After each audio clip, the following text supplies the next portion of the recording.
um beijo e um abraço nesse casal que mora no nosso coração. Eu, minha esposa e meu filho aprendemos a chamá-lo de pai e mãe, até porque já somos a família.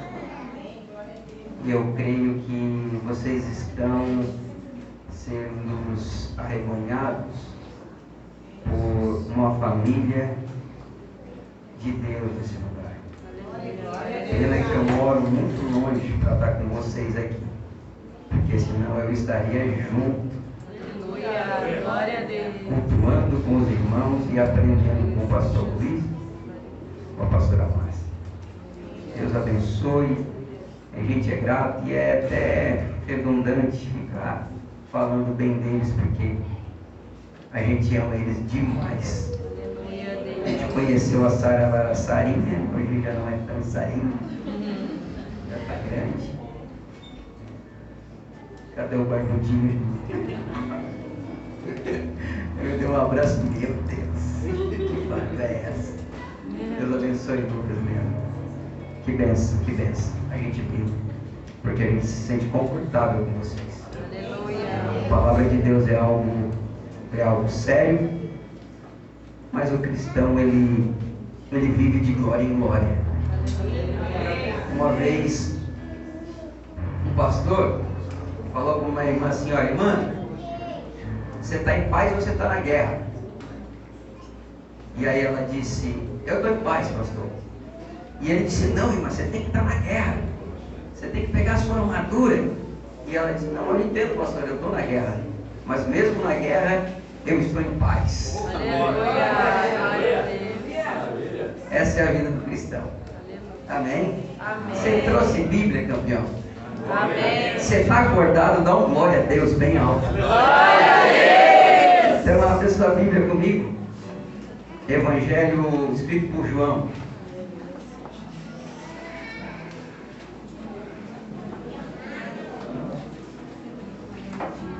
Sabe quando Jesus coloca algumas palavras no coração da gente e aquelas palavras ficam martelando, e aí eu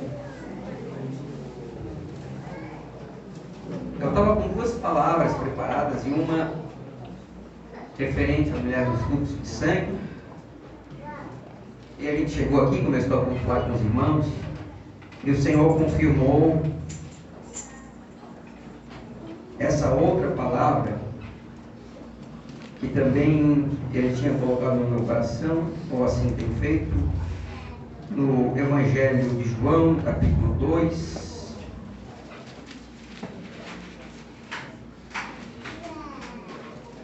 Vamos fazer a leitura de alguns versículos, até porque nós estamos em um culto festivo de casamento.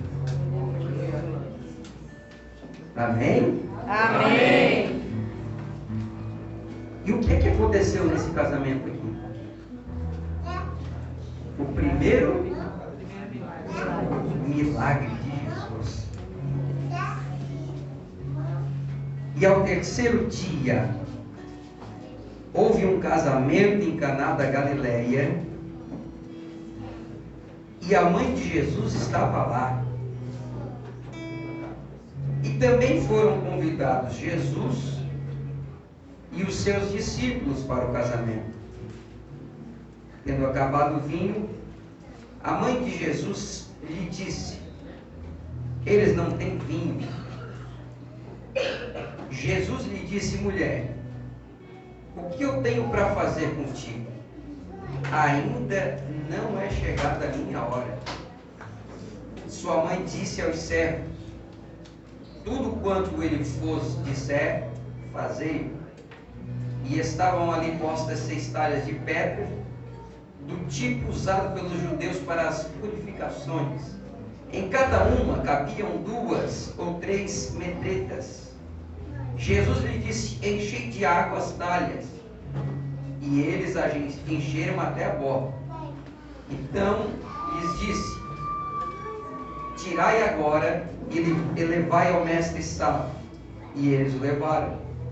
Quando o mestre Sala provou a água, tornada em vinho, não sabendo de onde viera, mas os cegos sabiam, porque tiraram a água, estavam cientes. Chamou o noivo e lhe disse: todo homem põe primeiro o vinho bom, e quando já beberam todos, então vem o inferior. Mas tu guardaste o bom vinho até agora. Feche os seus olhos. Deus, em nome de Jesus, louvamos a Ti, Senhor, por Tua bondade, por Tua graça, por Tua misericórdia. E sabemos que o Senhor está nesse lugar. Sabemos que o Senhor já recebeu a nossa adoração, os nossos louvores. Sabemos que o Senhor tem nos reunido para Te adorar, Senhor, e também festejar essa data tão importante e maravilhosa na vida desse casal que o Senhor escolheu para a Tua obra. Então, mais do que tudo, Senhor, o coração de um pastor se alegra quando Deus fala com as suas ovelhas. E é justamente isso, Senhor, que o Senhor tem feito nessa casa, e hoje não será diferente. Senhor, um culto a Ti nunca é um culto, Senhor Jesus, normal. Nós viemos com o coração aberto para ouvir a Tua voz. Então fala conosco, Senhor, quebrando o nosso coração, mostra as nossas fraquezas, Senhor, faz com que reconheçamos que somos pequenos e falhos, que não passamos de pecadores, Senhor. Sim, abre os nossos olhos espirituais para entender que se não somos, Senhor, servos, e se o Senhor não está na nossa vida, de nada vale estar nessa terra, Pai. Em nome de Jesus, revela o Teu propósito e quebra todo o laço do inimigo, toda a corrente, todo o grilhão, Senhor, tudo aquilo que tem impedido, Senhor, os Teus filhos de desfrutarem aquilo que Tu tens na vida deles, Senhor. E mais do que isso, nós vamos falar de milagre, e é milagre que muitos aqui necessitam, Senhor. E eu acredito que mais do que milagres físicos, milagres espirituais aconteçam nesse lugar, Senhor. Que o Senhor entre em corações, arranque a tristeza e a angústia, Senhor. Traga luz para corações que já estão dispersos da Tua presença, e que o Senhor manifeste a Tua glória, Senhor, nesse lugar, fazendo-se revelar a luz em meio às dificuldades. No nome de Jesus, Senhor, nós Te adoramos, porque cremos que o Senhor faz, e faz milagres, em nome de Jesus. Se aceite, fique à vontade.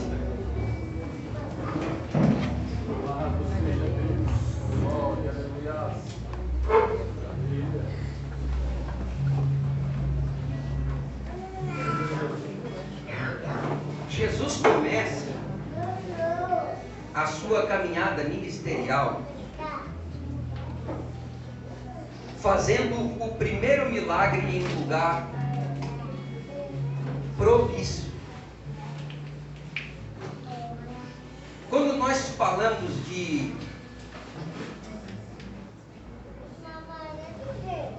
ministério de Jesus, nós começamos a enxergar a caminhada dele, passando por alguns lugares,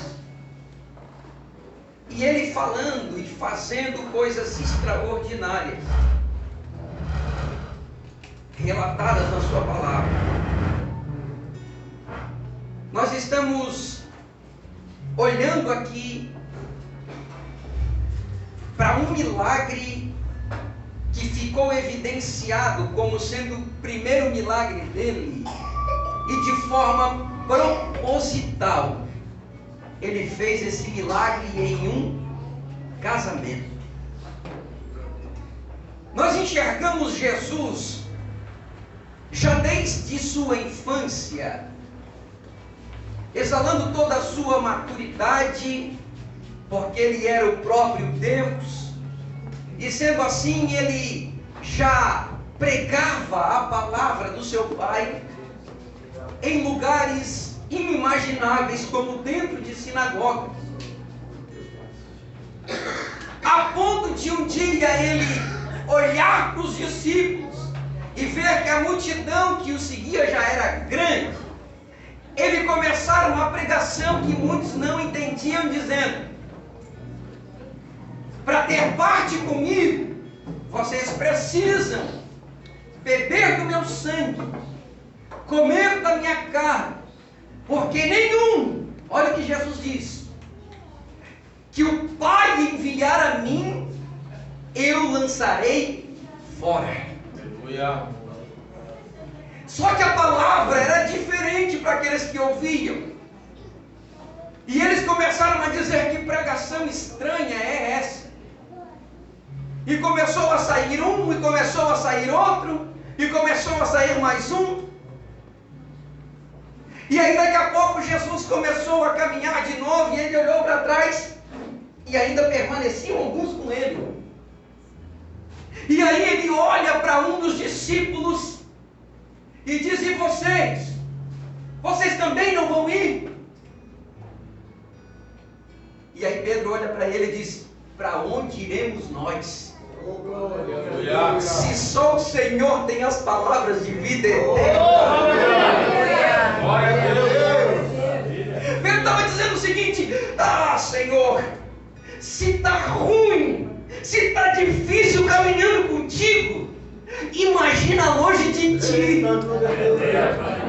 Senhor, se o meu coração dói, se a minha vida é difícil, se eu choro, se eu canso, se eu tenho vontade de sumir às vezes, Senhor, porque eu sou ser humano, mesmo contigo isso acontece, imagina se não fosse o Senhor. Aleluia.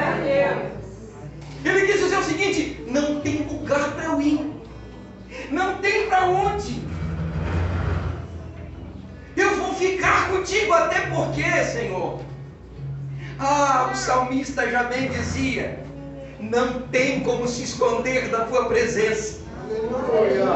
Se eu subir nos mais altos céus, o Senhor vai estar lá. E se eu mergulhar na mais funda profundeza, o Senhor vai estar lá do mesmo jeito. Não tem como fugir da visão do nosso Deus. É como se ele dissesse o seguinte: ei, a flecha da salvação te alcançou. Você pode até tentar procurar outro lugar, mas o meu Espírito Santo vai te incomodar. Ele vai te incomodar. É como se você acordasse de manhã e tivesse alguma coisa faltando, e aí você fosse dormir e permanecesse faltando. E aí no outro dia acordasse e está faltando ainda. Por quê? Porque você já conheceu, você já experimentou, e você sabe que às vezes é difícil mesmo com Ele, mas é mais difícil sem Ele. E eu vou te explicar o porquê que é. Jesus foi convidado. Jesus não entrou de penetra, pregador. Ele foi convidado para ir no casamento. E por que um casamento? Se essa época aqui Jesus, ele já pregava e já tinha uma multidão que o seguia. Ele podia pregar dentro da sinagoga com ela cheia. Ele podia continuar pregando no deserto para milhares de pessoas. Ele podia fazer um milagre na sinagoga. Ele podia fazer um milagre no deserto. Mas não. O primeiro milagre foi aonde iniciava uma família. Para evidenciar que tudo que nós vivemos com Ele dentro da igreja reflete na nossa casa. É como se ele dissesse o seguinte: ei, a tua igreja inicia na tua casa. O culto não começa quando nós abrimos o culto com louvor. O culto inicia quando eu estou em casa. E aí eu começo a me preparar para vir para o culto, e às vezes eu já começo a lembrar: que coisa boa estar na presença do Senhor, ouvir a voz dele. Pode estar passando maior dificuldade irmão, mas às vezes você entra aqui e parece que algo vai lá e pá, bloqueia isso, e o melhor lugar do mundo para você estar parece que é aqui. Hoje Ele te trouxe aqui para cultuar, para te dizer o seguinte: aquilo que você vive aqui, você tem que viver na sua casa, você tem que viver na rua, você tem que viver no trabalho. E eu digo viver, não somente se ultrajar ou se colocar uma capa de cristão, não. Eu digo dizer o seguinte: a dificuldade chegou, o coração doeu, eu vou largar tudo, eu não quero mais nada, eu vou dar um passo para trás. Aí vem o Senhor e diz: evangelho é isso, campeão, evangelho é cruz, evangelho é choro, evangelho é dificuldade. Eu não te prometi outra coisa a não ser pegar a sua cruz e continuar a caminhada, porque a porta que se entra no céu não é larga, senão estreita. Se a palavra não nos confrontar, se a palavra massagear o nosso ego, se a palavra falar aquilo que nós queremos, deixa de ser palavra de Deus, irmão.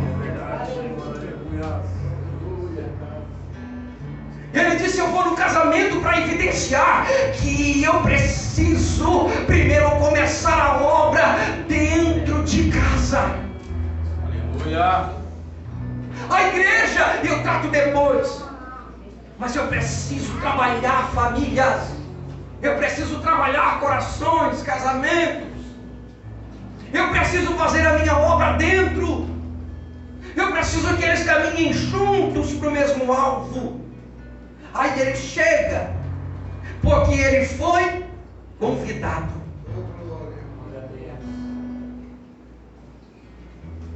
Aqui está o segredo. Mas Jesus não faz na minha vida. Mas Jesus não operou ainda o milagre.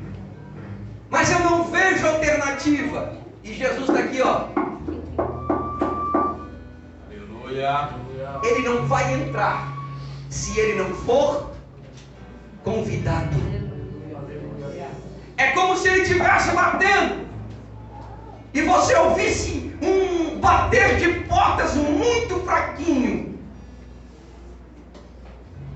e até às vezes se confundisse, achando que não é ele te chamando. É ele. É ele te chamando. Você está entendendo? É ele te chamando. Ele está batendo na porta.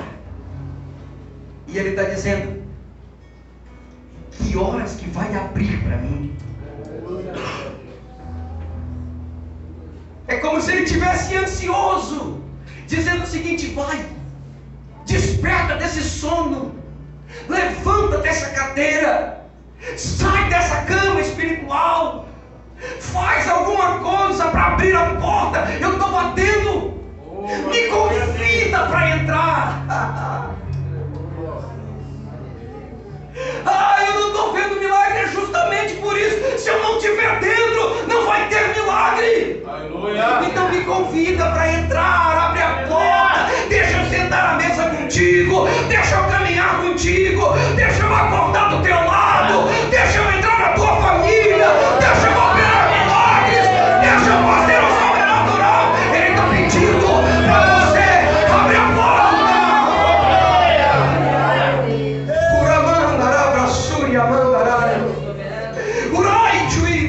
Mas eu sirvo ao Senhor e mesmo assim está difícil. Eu tenho uma palavra dura para ti: às vezes vai continuar difícil por um tempo ainda. Aleluia. Porque abrir a porta para ele entrar e ele ser convidado não significa só aceitar, significa dizer o seguinte: agora as minhas vontades estão em segundo plano, pastor. Aleluia. É como se você dissesse o seguinte: ei, eu já não vivo, mas Cristo é quem vive em mim. Quem olhar lá fora já não vai olhar o Fabrício, já não vai olhar o Luiz, já não vai olhar o obreiro, já não vai olhar o jovem. Vai dizer o seguinte: peraí, é Jesus que está direcionando, porque as portas estão se abrindo, porque milagres acontecem na casa, porque Jesus operou na saúde, porque Jesus restaurou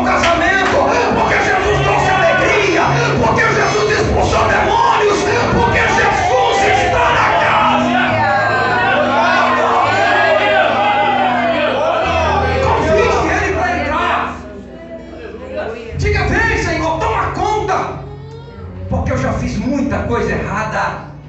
As minhas mãos já fizeram coisas erradas, os meus pés, os meus olhos, Senhor. Então entra e que a minha vontade não prevaleça mais, mas que a tua vontade prevaleça. Aleluia. Ele foi convidado, então ele entra. Imagina se faltasse o vinho agora e ele não fosse convidado. O casamento na época durava dias. Alguns convidados passavam todos os dias na festa. Alguns passavam menos. Por isso, o noivo servia o vinho melhor primeiro, para que todos desfrutassem do melhor. Aí Jesus entra.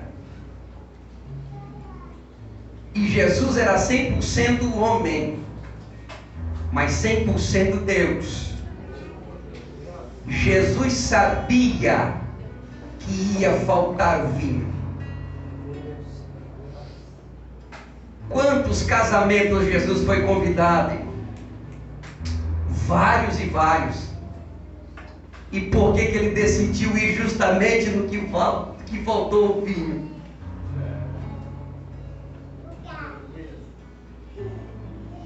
Ele estava dizendo mais ou menos o seguinte: se me convidarem, eu vou entrar,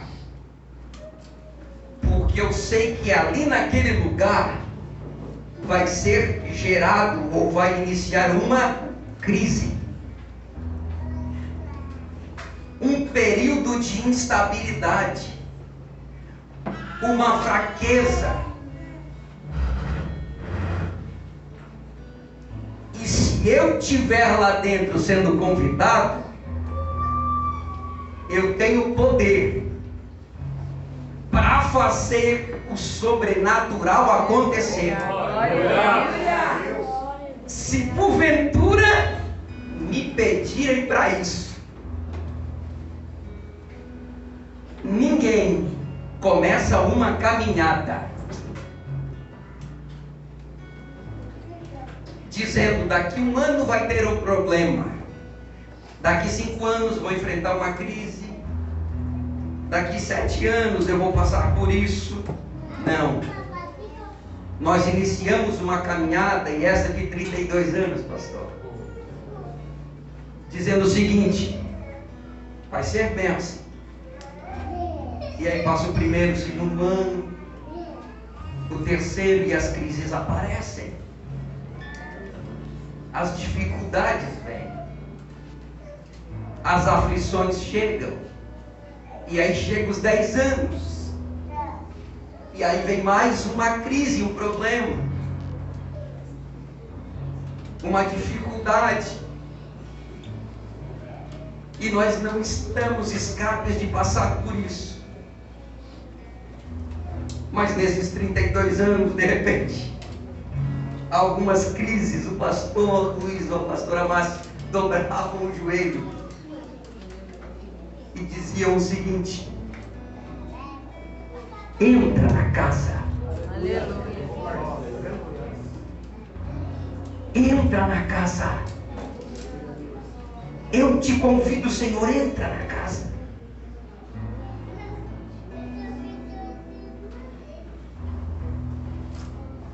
As crises não vão te derrubar. Você só passa por crises para gerar em você experiências com Ele. Glória a Deus. É como se você estivesse nesse casamento e você fosse o noivo ou a noiva, e aí eles chegavam para você e diziam: acabou o vinho, não tem mais nada. E aí chega alguém usado por Deus e diz: eu sei, eu vou te levar num lugar, aleluia, lá vai ter um Deus poderoso que pode transformar essa crise na tua vida. E aí alguém te convidou para vir hoje aqui.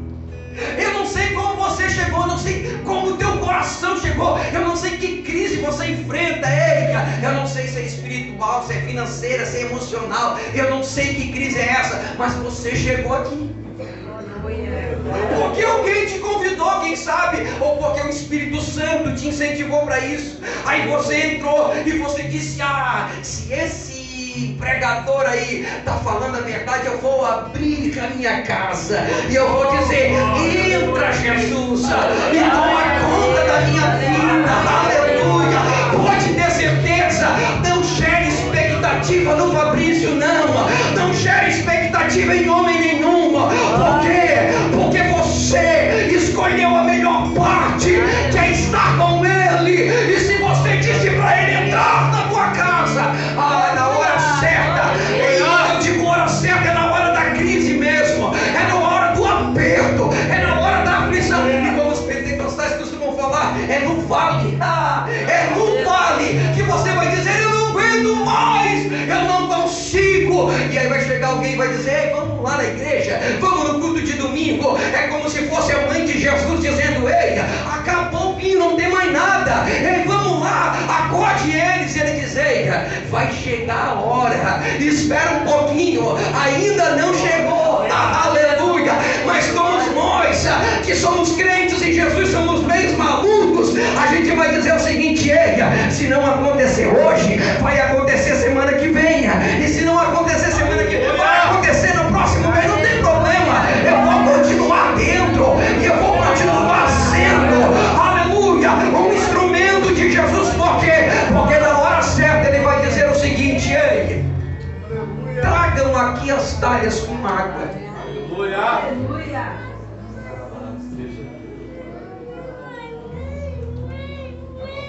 Ela falou para os servos: ei, o que Ele mandar fazer, façam. Aí Ele disse: tragam as talhas com água.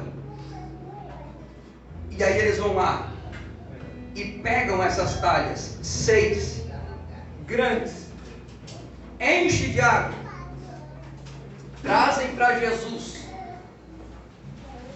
Se você perceber aqui, não tem nada demais. A única coisa que Jesus fala é o seguinte: tragam as talhas. E quando eles chegam, Jesus diz o seguinte: pode tirar e leva agora para o mestre de cerimônia.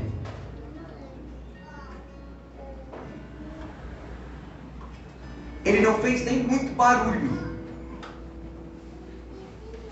Ele mandou trazer, e quando chegou ele disse: agora pode levar. Manda ele provar.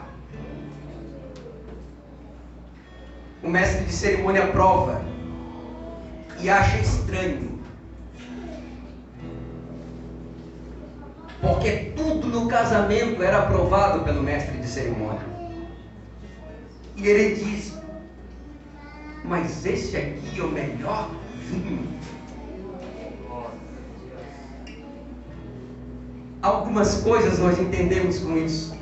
A primeira, que Jesus não precisou de grandes coisas para fazer o milagre. Ele só disse: tragam as 6 talhas. É como se ele dissesse o seguinte: eu preciso de muito pouco para fazer um milagre na sua vida. Eu preciso de muito pouco para restaurar o que eu preciso restaurar. Eu preciso de muito pouco para fazer o sobrenatural acontecer. Não pense você que há alguma limitação para Jesus. Ô Moisés, você tem o que na mão? Eu tenho um pedaço de madeira, então toca no mar que ele vai se abrir. Aleluia. Ô Davi, o que você tem na mão? Eu tenho algumas pedrinhas. É isso aí mesmo que eu preciso para derrubar o gigante. Os soldados caíam em cima dos ossos de Eliseu e pá, voltavam à vida. Não precisamos de muito. Não precisamos esperar grandes coisas. Jesus trabalha com coisas pequenas. Tragam as talhas. Percebam que o mais importante do texto é convidar Jesus para entrar. O milagre, ele só é atribuído lá no final, quando o mestre toma e ele diz: esse é o melhor vinho. E ele vai para o noivo. E quando ele chega no noivo,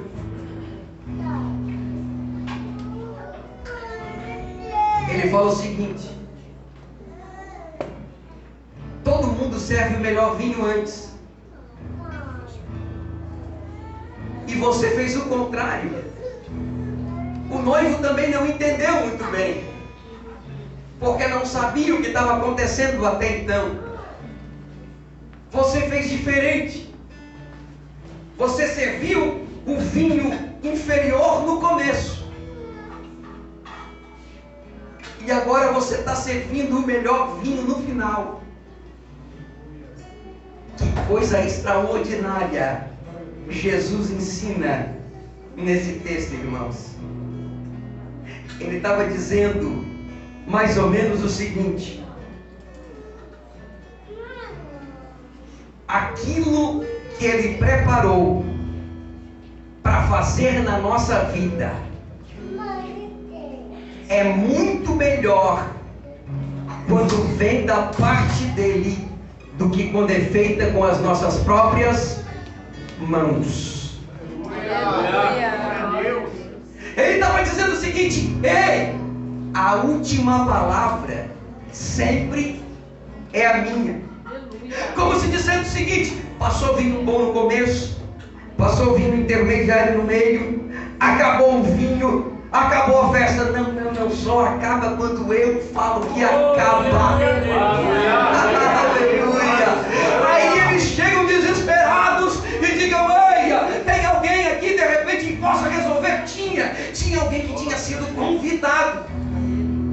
E quando ele foi convidado, ele foi com a expectativa de que alguém chamasse ele para fazer um milagre. E aí alguém chamou ele para fazer um milagre. E aí ele fez o milagre.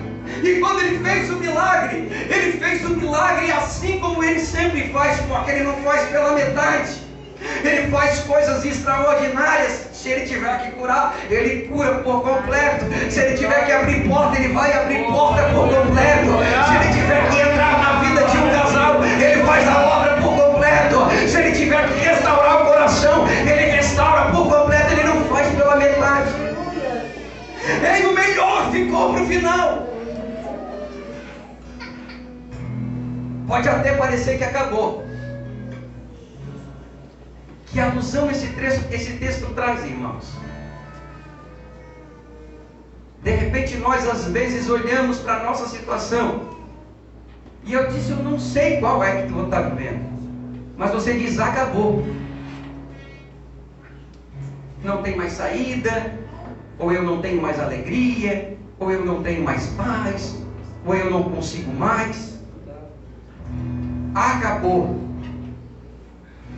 Mas aí ele já entrou na casa. Ele já está dentro da casa. Ele já participa da tua festa. Aí você recorre a ele dizendo: acabou, Senhor. Aí ele diz o seguinte: ainda tem uma coisinha aí dentro. Sabe as talhas que eles trouxeram? É como se ele estivesse falando contigo hoje, dizendo: é pouco, mas ainda tem alguma coisa aí. Não, eu não consigo, eu não choro mais, eu não me alegro mais, a minha vida acabou, eu não tenho mais alegria, não vai mais. E aí ele diz o seguinte: você não está aqui. Eu não te dei a oportunidade de entrar aqui. Eu não te dei a oportunidade de ouvir a minha palavra. Aleluia. Eu não te dei mais uma chance. E aí cai a ficha e você diz: isso é verdade, Senhor. Está nas tuas mãos. E aí ele diz: era isso que eu precisava ouvir. Então traz as talhas. O que ele está dizendo para você trazer as talhas? Ele está dizendo o seguinte: entregue aquilo que você tem. Ah, mas é pouco. Não importa.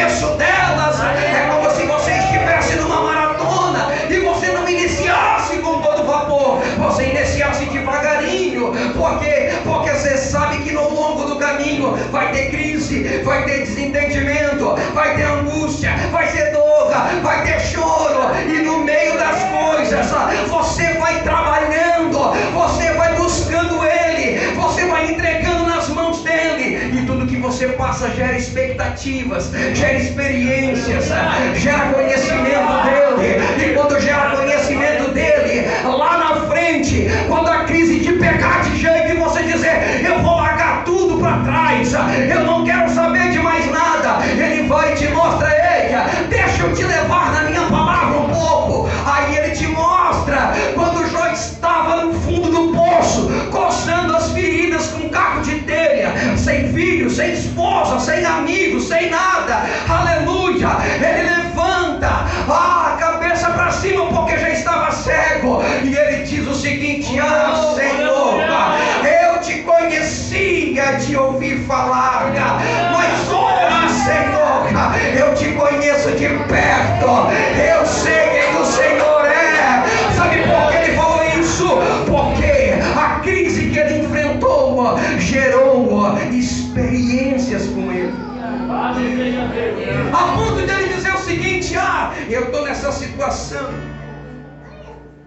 porque eu sei que eu saí, aleluia, nu do ventre da minha mãe, nu eu voltarei para lá, aleluia, e bendito é o nome do Senhor por isso.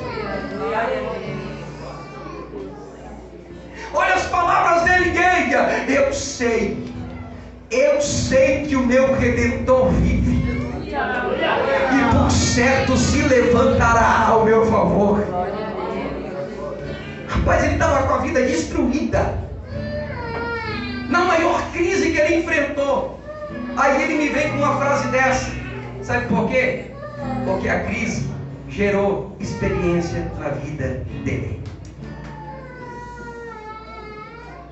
O melhor para ti está preparado para o final.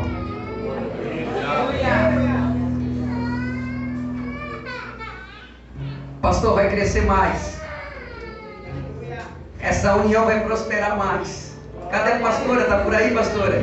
Consegue vir do lado do varão ali? Vai ali. Em nome de Jesus. Em nome de Jesus. Ali. Isso, pode ficar aí vocês dois mesmo abraçadinhos. O melhor sempre está preparado para o final. Se alguém perguntar para vocês hoje: foi melhor o primeiro ano ou o 32º? Foi melhor o 32º. E vai ser melhor o 33º e o 34º. E assim será até que Ele venha. Aleluia. Em nome de Jesus, o melhor está preparado para o final.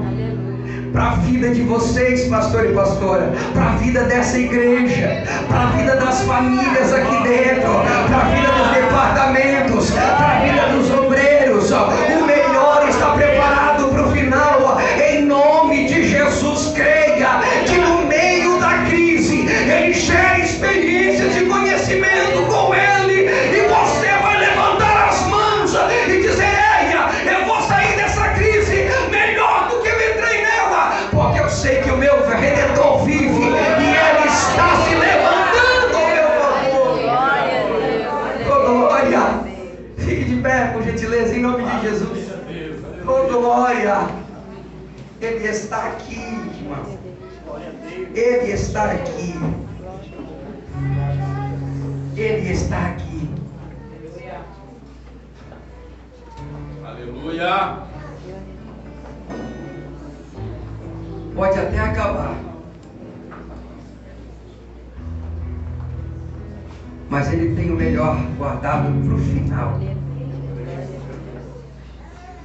Feche os seus olhos. Feche os seus olhos.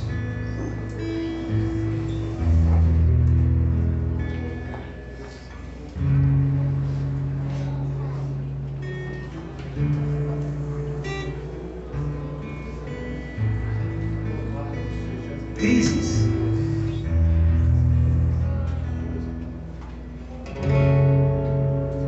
Elias, o que tu está fazendo debaixo dessa árvore? Não quero mais viver. Eu prefiro morrer, Senhor, do que viver desse jeito. Então coma do pão e beba da água, porque a tua jornada ainda não acabou, Elias. Aí Elias come, bebe, caminha mais um pouco, e aí vem outra crise. E ele entra na caverna e ele diz: só sobrou eu, não tem mais ninguém. Aí uma voz mansa e suave entra na caverna e diz: quem disse que só sobrou você? Ainda tem 7.000, que não se curvaram. Então faz o seguinte: sai daí de dentro, porque ainda tem um rei para você ungir sobre o meu povo, ainda tem um profeta para você ungir no seu lugar, e depois que isso se concretizar, aí sim eu te levarei para mim. Crises são, aleluia, o motivo de experiências com Ele. Então tire proveito desses momentos que você passa, porque Ele quer que você o conheça mais, se aproxime mais.